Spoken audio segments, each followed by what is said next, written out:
Ever been out shopping and think, who thinks of all this stuff? You do, at least in part. Hi, I'm Jen, your moderator, and I'm a professional market researcher with over 14 years of experience running focus groups, talking to people one-on-one in interviews, and even listening to people online give their opinions about the products and services that they use. So I want to welcome you to my channel. It's brand new, and I'm very excited to start it because I've realized over the last 14 years, I have been asked questions here and there by folks that I'll meet in my everyday life or if I'm on a business trip. And they're curious, once I mention I'm a market researcher, about how they can also get paid to participate in a study. So I had gotten used to, just writing something down on a piece of paper or texting some quick information or maybe even trying to do a download of what I know about where to find paid studies, which are the legit companies, things like that to help people get started. And to get things started on this channel, I'd love to know if you've ever participated in a paid study before. Let me know in the comments section. So I'm creating this channel because I realized in doing a little research of my own that only about 15% or less of people in the United States have even participated in a paid study, which I was very shocked at because I've spoken with thousands of people over the course of my career, and I couldn't believe that more people hadn't participated. So I'd like to change that. And if you're someone who's never done a paid research study before, I would love to give you the encouragement, the resources, and the advice to, get you to sign up and earn some extra money on the side. And if you're someone who's already done a paid study, I'd also like to be a resource for you and answer your questions and maybe make you aware of studies that you might not have heard of. So what exactly is a focus group besides being the source of a lot of jokes, a lot of memes, and a lot of comedy routines that you may have seen? A focus group is an opportunity for a company to find out what people think of the products or services that they make. And it's an informal discussion. Sometimes it can also involve activities of some type in addition to questions. Generally, there are about 6 to 8 people involved in a focus group, and they meet either in person or sometimes online these days. And there are 3 parties involved in making a focus group happen. The first is going to be the recruiter. Now, the recruiter is the agency or the individual who finds the people to participate in the focus group. So they are going to have a very large database of folks who have signed up with them to pull from and create just the right mix of people to represent a demographic for this particular product or service. So the recruiter will get the people and get them signed up and in the door. And then I will take over. I'm the second part, the moderator or the interviewer, and I will be the one conducting the focus group. So I'll be asking questions, making sure everyone participates equally, maybe doing some activities and just guiding the conversation. I'm also unbiased. So what that means is I don't work for the company in the sense that I'm not their employee. I've been hired as an outside party to come in, be unbiased, and have a neutral way of listening to the good feedback or bad feedback or anything in between about the topic at hand. The third part in a focus group is you, and you are, of course, the most important part, the participant, or sometimes we call them respondents in my line of work. And you are there to just put it out there, give your honest opinion. And as I always like to say, the honest answer is the best answer. So that's it for how a focus group comes together. All right, so let's get into it. Here are 4 questions I've been asked about market research that I do and paid studies. Question number 1, can anyone do market research? The short answer is yes, just about anyone can. And the first thing I always like to let people know is that the age range for market research and paid studies is wider than you think. So kids as young as 8 can start participating. In fact, I've talked to kids before on studies where it was about breakfast cereals and their opinions about breakfast cereals. And trust me, they had a lot. And so that's on the young end. You know, the minute kids can start articulating and expressing themselves, they can participate in a market research study. And I've also spoken with folks who are in their mid to late 70s, and it was a healthcare study. I do know it might go as old as 80 or early 80s. I personally haven't spoken to anyone who's in that age range, but I know of studies that do involve people at that age range. So if the study is going to be done remotely, meaning it will be done online in some form, all you're going to need is a high-speed internet connection and either some type of desktop computer, a laptop. Some studies involve a smartphone only, and it involves you going out and doing a little mobile mission, as we call them, and taking pictures of things in a store and having a conversation via your smartphone, which is pretty cool, I think. And there are a few that involve tablets, but I would say that's less likely. Most common is you're going to need that desktop or laptop computer. There are a few studies that are even still done just by phone. So as long as you have those things, you can absolutely participate in a paid research study that involves remote research or doing it over the internet.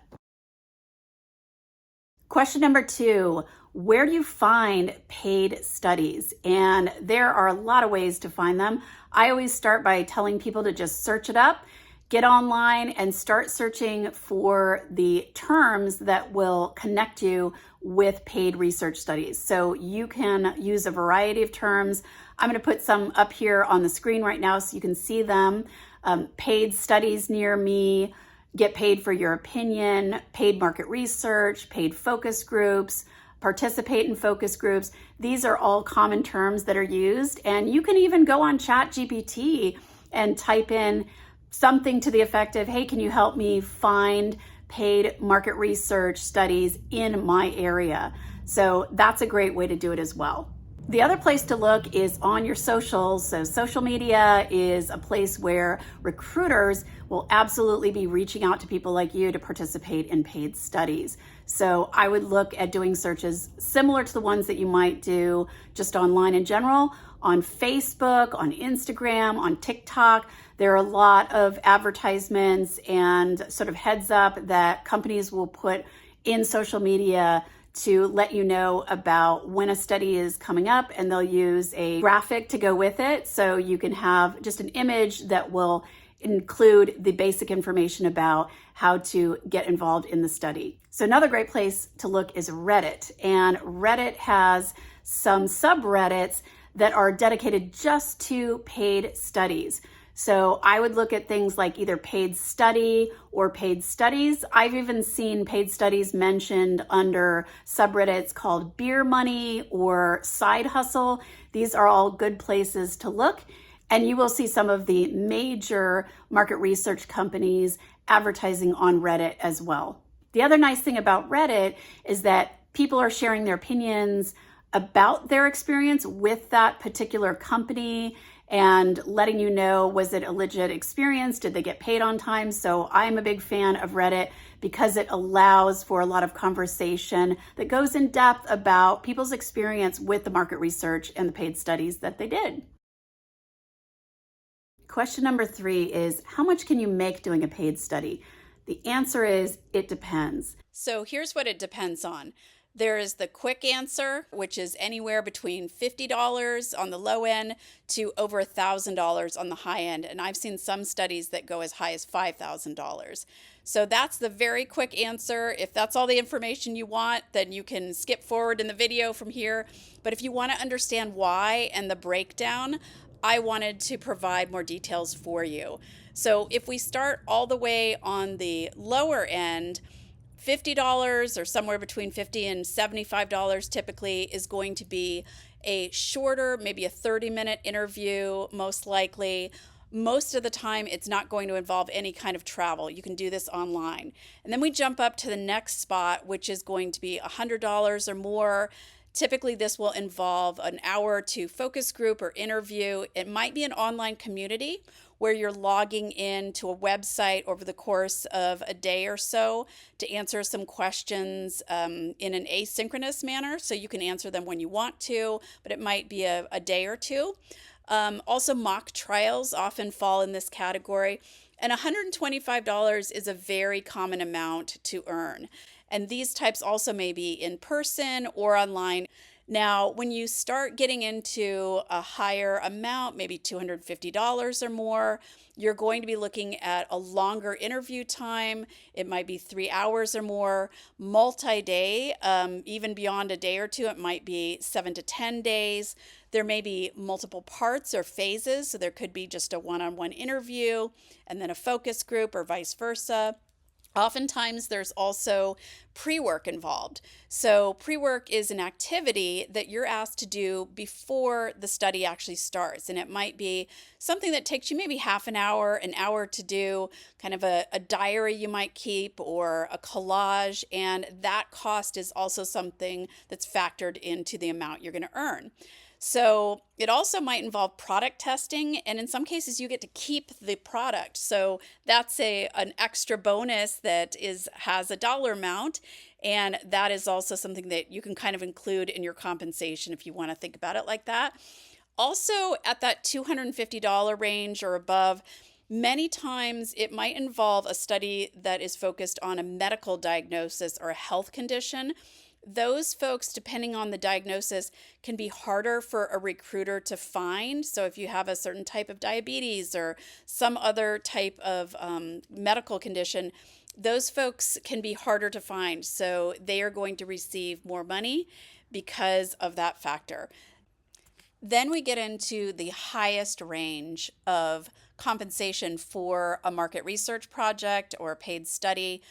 This may involve some of the characteristics of the 250 plus range. So it might involve pre-work or it might involve product testing as well. But the critical thing here is that it's going to involve recruiting people who are in a certain job or profession because their expert opinion is needed. So examples of this would be doctors or nurses, or maybe IT professionals, small business owners, truck drivers, any specific knowledge associated with a job or profession because it's related to the product that is being discussed or tested or the service that is being talked about.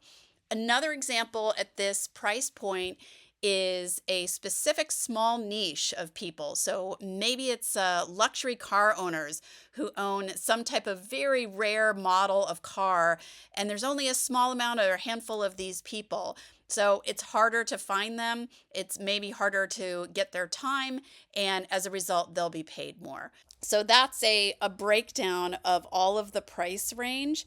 The other thing I wanted to add is that these types of studies that I do are in the corporate world. So I'm generally working with Fortune 500 companies. I have done a little bit of nonprofit work.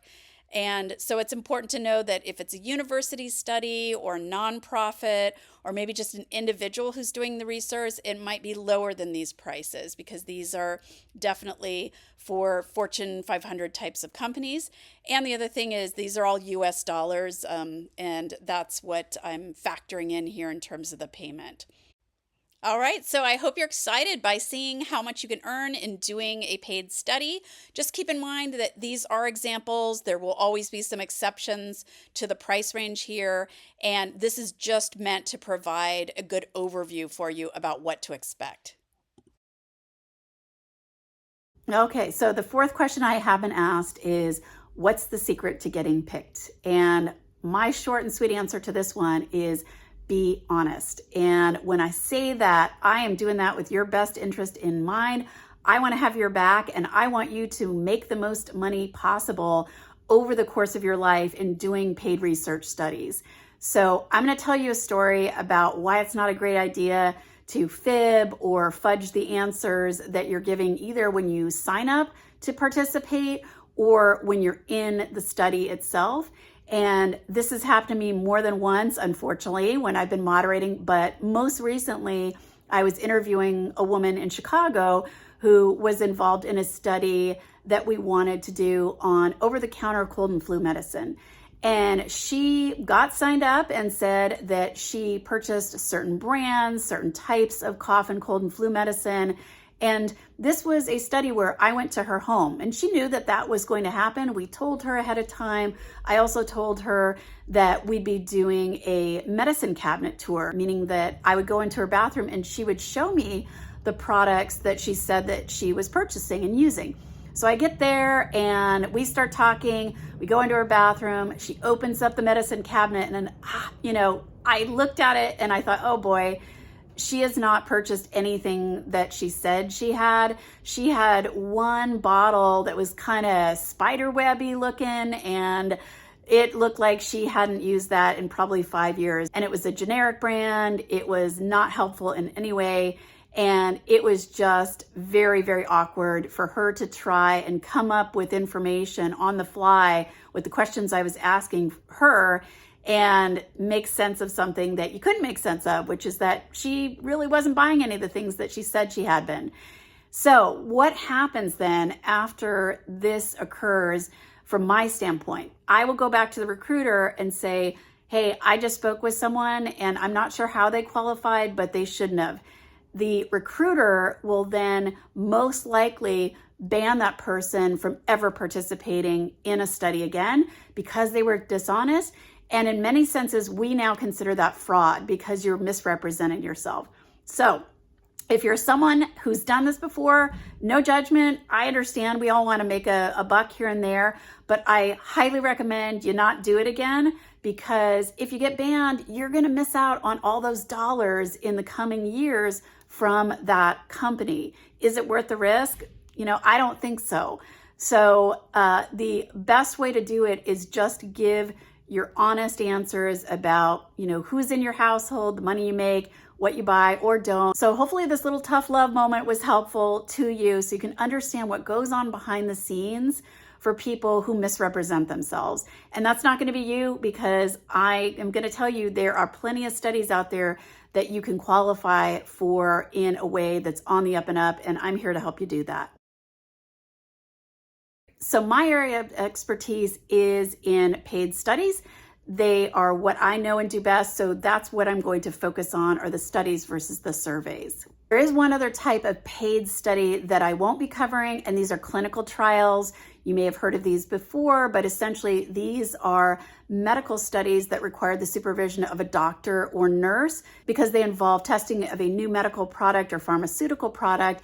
And those studies I do not get involved in because I am not a doctor or nurse, so I won't be covering those on this channel. All right, thanks so much for watching this first video of mine. It was kind of funky being the one in front of the camera when I'm usually behind the camera or behind the mirrored glass in the focus group room. So I would love it if you could like and subscribe so I can bring you more videos like this. If you have a question for me, please pop it down into the comments. And until next time, my participants, I will see you later.